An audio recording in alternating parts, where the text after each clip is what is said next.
All right, so again, I've sort of thrown format out the window here, and I apologize to our crew here for that. But Rachel, you were just so, we need to talk. Yes. And everybody needs to listen. Rachel Clark, former U.S. Marine. She was here initially to talk about yesterday's ban, but she's now a Canadian citizen. Yes. Congratulations, a year ago. Yeah, last July, I took my oath of citizenship, and it was a very proud moment for me. And, and I hope, I don't want any of my questions to seem ignorant, okay? But at the same time, I think a lot of people do have questions on their minds, and I think that maybe if we could clear away some of the misunderstandings, then we can have a better dialogue. So you were, as they say, assigned as a male at birth. That's right. I was assigned male as birth, but I think it was when I was 3 years old or so that I realized that something wasn't... 3 years old? Yeah, very early. I understood that something wasn't right. And it was a struggle for me because this is the 1970s, and in the 1970s, it's illegal to be a trans person in New York. And it was tough enough being gay. Yeah, it was tough enough being gay. Being transgender was completely out of the question. So for me, there was no support structure in terms of that, and I don't think it's anybody's fault. It's just where society was at the time, and so it was a very difficult struggle for me to come to terms with who I was as a human being.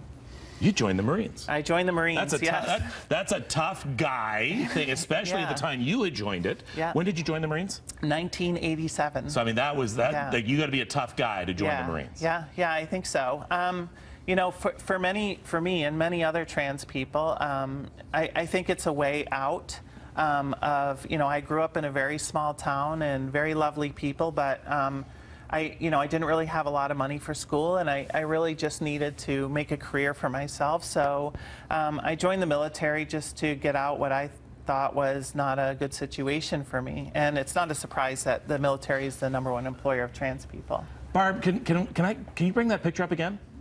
Because I want to ask you, what's that guy thinking? Yeah, who's that guy? What's he thinking right now? That picture was taken while I was in boot camp, and it was at the end of 13 weeks of basic training. And so I remember that picture as being a place where I was finally glad I was done. But, if you look at my eyes are very sad in that picture. They are. Yeah. They are. Yeah. Are you worried about being found out? No, not anymore. No, I mean in that picture. Were you worried at that point about being found out? Yes. Oh, yeah. Because, the first question they ask you is, are you a homosexual? They didn't... That was the very first question I was asked when I joined the military. And, there's no delineation between gender identity and sexual orientation then. My thing would be, the first question would be, are you willing to die for your country? Yeah.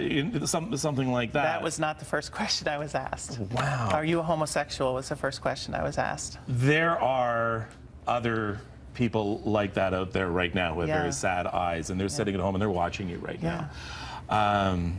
And they're looking for some guidance. They're looking for to realize that they're not alone. What do you wish someone had said to you as a teen? I think, there was a very big lack of trans people in the media, good representations of trans people. So if you're seeing me out there right now, I want to tell you that I have a wonderful, terrific, fulfilling life. I have a great job. I have a great career. I have great friends, people who love me. Don't let your transgender or gender identity be a barrier to accomplishing things. Things are getting better. I am so glad that kids are growing up today in an environment that I couldn't grow up in 1970,